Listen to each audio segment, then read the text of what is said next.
Hai teman-teman, saya Sabika. Di sini saya mau sharing-sharing sedikit nih sama teman-teman semua mengenai apa sih yang harus kita persiapkan dalam kita memulai suatu perusahaan, suatu bisnis, suatu usaha dan lain sebagainya.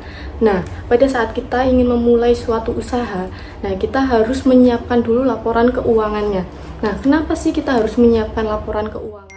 Laporan keuangan dalam suatu perusahaan itu merupakan jantung dari perusahaan tersebut, teman-teman.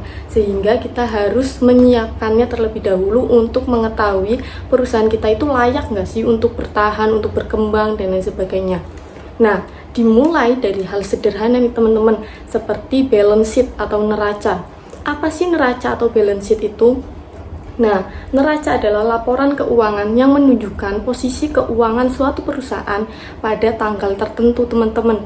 Nah, di neraca ini terdiri dari 3 komponen penting. Yang pertama itu ada aset, teman-teman. Nah, apa sih aset? Aset yaitu sumber daya yang dimiliki oleh perusahaan, seperti kas, piutang, kemudian persediaan peralatan, kemudian gudangnya, gedungnya, sumber daya manusianya, dan lain sebagainya gitu. Kemudian yang nomor 2 itu tentunya di neraca atau balance sheet ini ada yang namanya liabilitas atau kewajiban. Nah, apa sih kewajiban itu? Kewajiban adalah suatu keharusan perusahaan kepada pihak lain untuk dipenuhi, seperti utang piutang, utang bank, dan lain sebagainya.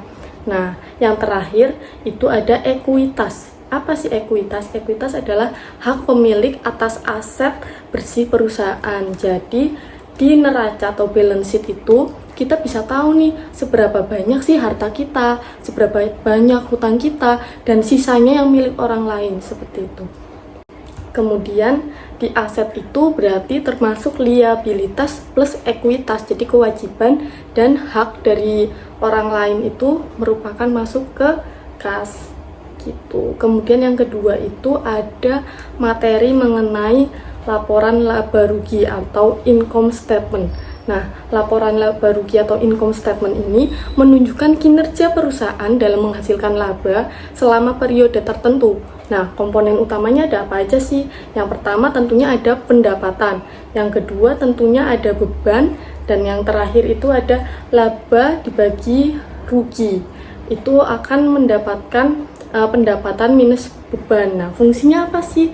Fungsi dari laporan laba rugi ini untuk mengetahui suatu perusahaan nih teman-teman, apakah perusahaan tersebut mampu untuk memperoleh laba dan memiliki efisiensi operasional, seperti itu. Sehingga suatu perusahaan tuh tahu, nah perusahaan ini tuh ada di titik kerugian atau mereka tuh untung ataupun di tengah-tengah seimbang gitu. Kemudian materi yang kedua adalah analisis perbandingan perhitungan atau comparative analysis, yaitu analisis ini membandingkan laporan keuangan antara periode atau antar perusahaan untuk mengidentifikasi. Yang pertama itu mengidentifikasi pertumbuhan atau penurunan pendapatan dan biaya. Jadi di analisis perbandingan perhitungan ini tentunya perusahaan bisa lihat nih pertumbuhan dan penurunan dari pendapatan usaha tersebut. Kemudian yang kedua itu ada perubahan struktur aset dan utang. Yang ketiga yaitu ada tren profitabilitas. Nah, metode untuk menentukan analisis perbandingan perhitungan ini ada 2, teman-teman. Yang pertama itu analisis horizontal, yaitu membandingkan angka dari tahun ke tahun. Kemudian yang kedua itu ada vertikal, menghitung persentase pos laporan terhadap total, misal biaya terhadap pendapatan dan lain sebagainya. Kemudian dengan tujuan menilai perubahan kinerja dan kesehatan keuangan perusahaan tersebut, teman-teman. Itu. Kemudian nomor 3 kita masuk di materi analisis net working capital atau modal kerja bersih. Nah, apa sih modal kerja bersih ini? Modal kerja bersih adalah selisih antara aset lancar dan kewajiban lancar. Jadi, rumusnya itu adalah aset lancar dikurangi kewajiban lancar, seperti itu teman-teman. Nah, interpretasinya itu gimana sih? NWC positif itu perusahaan mampu memenuhi kewajiban jangka pendek atau kondisinya sehat.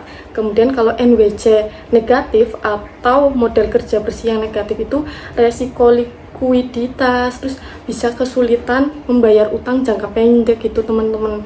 Nah, Kemudian fungsinya apa sih? Fungsinya itu menilai kemampuan perusahaan dalam menjalankan operasionalitas sehari-hari gitu. Kemudian yang keempat itu ada analisis rasio keuangan. Nah, untuk apa sih analisis rasio keuangan itu? Analisis rasio keuangan itu untuk mengevaluasi kinerja keuangan secara lebih dalam. Nah, jenis-jenis rasio utamanya itu yang pertama ada rasio likuiditas, yaitu mengukur kemampuan memenuhi kewajiban jangka pendek. Nah, yang kedua itu ada rasio solvabilitas. Nah, itu tuh menilai kemampuan membayar utang jangka panjang. Kemudian yang ketiga itu ada rasio profitabilitas. Nah, itu tuh mengukur tingkat keuntungan perusahaan tersebut. Nah, terus yang nomor 4-nya itu ada rasio aktivitas, itu menilai efektivitas penggunaan aset. Nah, masuk ke materi terakhir, tentunya dalam suatu usaha perlu adanya analisis SWOT. Nah, untuk apa sih analisis SWOT itu? Analisis SWOT itu metode untuk menilai kondisi internal dan eksternal dari perusahaan. Apa tantangannya, apa peluangnya, kemudian apa kelemahannya, dan apa ancaman yang ada gitu ya teman-teman. Nah, jadi di SWOT itu ada S, yaitu strength atau kekuatan. Nah, kekuatan itu apa sih? Kekuatan itu datang dari diri perusahaannya, dari internal perusahaannya, di mana perusahaan tersebut kuat dalam bidang sesuatu gitu. Kemudian yang kedua itu ada weakness atau kelemahan. Nah, kelemahan juga datangnya dari internal perusahaan teman-teman, di mana perusahaan tersebut memiliki kelemahan-kelemahan yang akan dianalisis untuk menentukan langkah ke depannya teman-teman. Nah, kemudian yang ketiga ada opportunity atau peluang. Nah, ini datang di pihak eksternal teman-teman. Apakah perusahaan tersebut bisa memanfaatkan peluang yang ada di masyarakat untuk memajukan ataupun mengembangkan dari perusahaan itu sendiri gitu. Dan yang terakhir itu ada threats, ancaman, yaitu faktor eksternal yang membahayakan suatu perusahaan. Itu biasanya datang dari pesaing dan lain sebagainya. Nah, itu faktor eksternal yang harus diperhatikan teman-teman. Nah, jadi SWOT ini saling berkaitan, di mana ancaman, peluang, kemudian kekuatan, kelemahan yang ada di perusahaan itu harus dipikirkan matang-matang untuk menentukan strategi membangun perusahaan atau bisnis yang optimal sehingga masuk laba yang banyak untuk perusahaan. Sekian, terima kasih teman-teman. Bye.